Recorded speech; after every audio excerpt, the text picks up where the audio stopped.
और गाइस एक सब्सक्राइबर ये भी बोले थे कि क्या आप दूसरी शादी करो। मैं प्रेगनेंसी में मेरा पति मुझे छोड़ दिया था। मेरे मरने जीने से उसको कोई मतलब नहीं है। वो बोल आप गाना बनाइएगा, उसमें आपको झूमना ही पड़ेगा, गाना ही पड़ेगा। इससे कुछ लोगों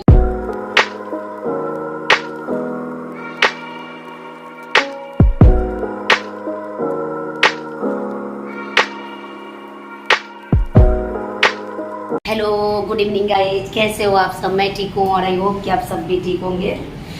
तो फ्रेंड्स आज मैंने देखिए घर का बहुत ज़्यादा काम किया है। फ्रेंड्स ये देखिए इस घर का खिड़की मैं बहुत दिनों से बंद रखी थी, तो इसको मैं आज खोल दी। और मेरे बेड का जो गद्दा है इसको मैं यहाँ ला कर रख दी। देखिए गाइस ईसा कैसे कपड़ा करके रखी है। उसको कितना बोलती हूँ ना कि अच्छा से फोल्ड करके रखे। देखिए चलिए मैं इसको आज फोल्ड कर देती हूँ। ये देखिए अंकुश अपने से भुजिया बनाया है ना, तो खा के इसका हालत खराब हुआ है। कम 5 मिनट से ऐसे ही। अंकुश उठना, ओए ओए अंकुश चलो बना देता है। चल बाबू उठे।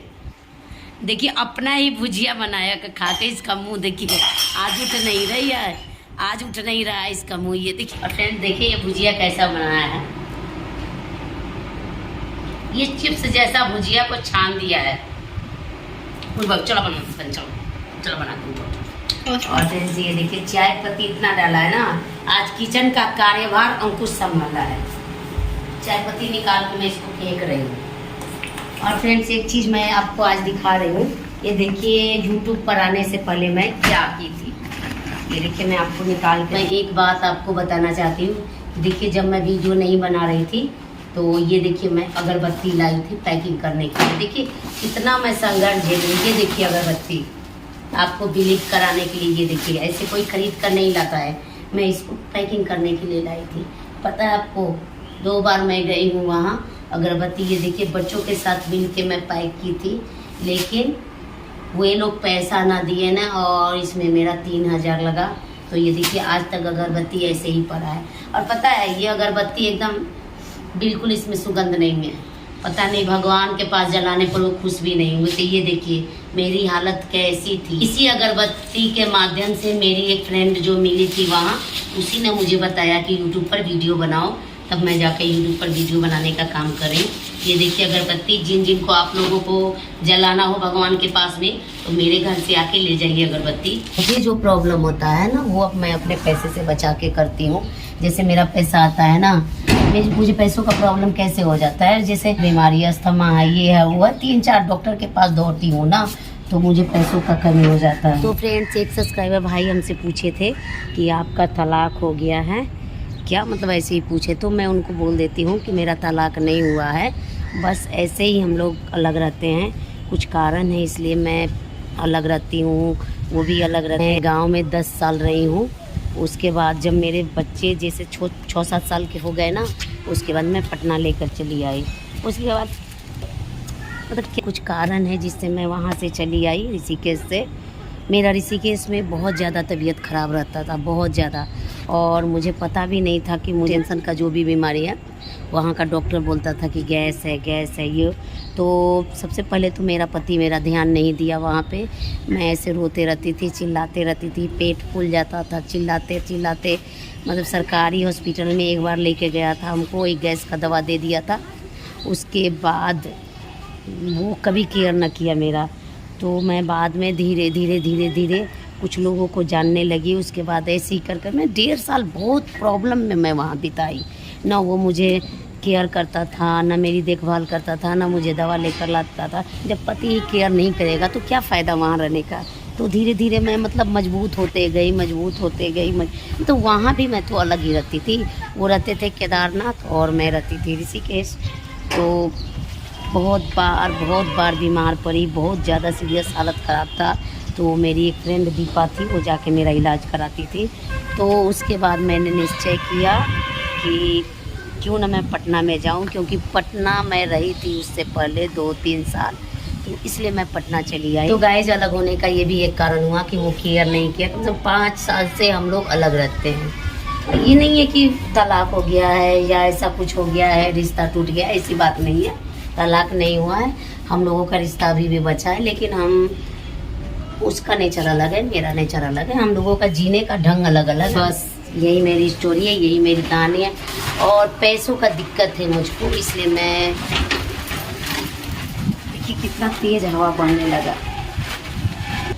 अगर मेरे पास पैसे हो रहते ना तो मैं अपने अस्थमा का इलाज करा लेती अभी, क्योंकि मैं अभी एक ही डॉक्टर से इलाज करा रही हूँ, सिर्फ साइकियाट्रिस्ट ये सर वाला डॉक्टर है ना, उनसे इलाज करा रही हूँ। मुझे अभी 2 डॉक्टर का ज़रूरत है, एक अस्थमा वाले और एक यूट्रस वाले। यूट्रस वाले के पास तो कम से कम 4 महीने हो गए मुझको गए हुए।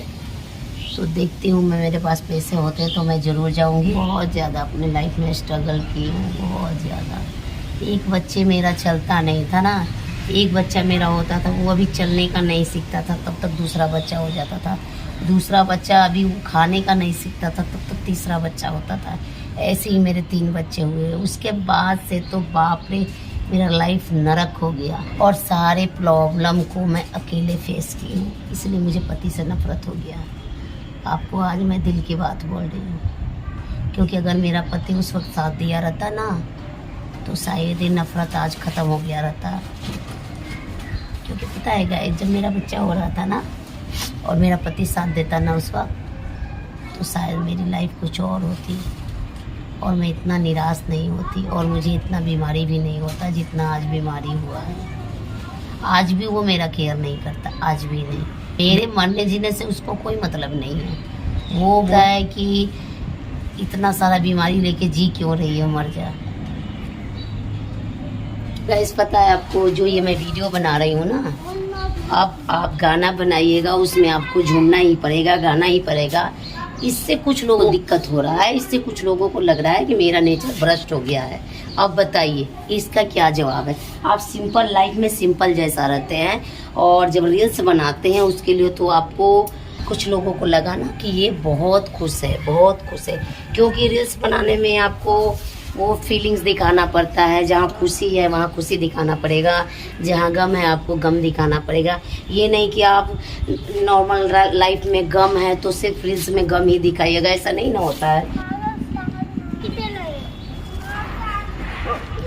और फ्रेंड देखिए, यहाँ मैं सिलाई करती हूँ ना, तो ये देखिए गड्ढा, ये गड्ढा से ना चूहा कपड़े ले जाके काटने लगते हैं। तो यहाँ मैंने आज ईंट रख दिया और ये देखिए मशीन को मैंने रख दिया है। ये भी मेरा एक सूट ही है। तो मेरा यही सपना था कि किसी भी तरह से अपने पैरों पर खड़ा होकर अपने पति को दिखाऊंगी कि जो मुझे बीमार होती हूँ ना, तो पैसे के लिए तड़पना पड़ता है, लगता है कि मैं मर जाऊंगी, मैके फ़ोन करना पड़ता है, वहाँ के लोग मेरे को हंसते हैं, सब लोग रिश्तेदार मुझ पे हंसते हैं, सब आदमी हंसते हैं। तो मैं यही सोचती थी कि मैं अपने पैरों पे खड़ा हो जाऊंगी ना तो कोई मुझे कुछ नहीं बोलेगा और मैं अपने बच्चों के साथ अच्छी लाइफ जीऊँगी। लेकिन नहीं, मेरा पैसा भी बर्बाद हुआ, मेरा जॉब भी नहीं लगा और आज जो हूँ वो तो आप लोग देख ही रहे हैं। गाइस आपको पता है, प्रेगनेंसी में मेरा पति मुझे छोड़ दिया था। 3 प्रेगनेंसी में बोला है कि वो मेरे पास आई थी तब बच्चा हुआ।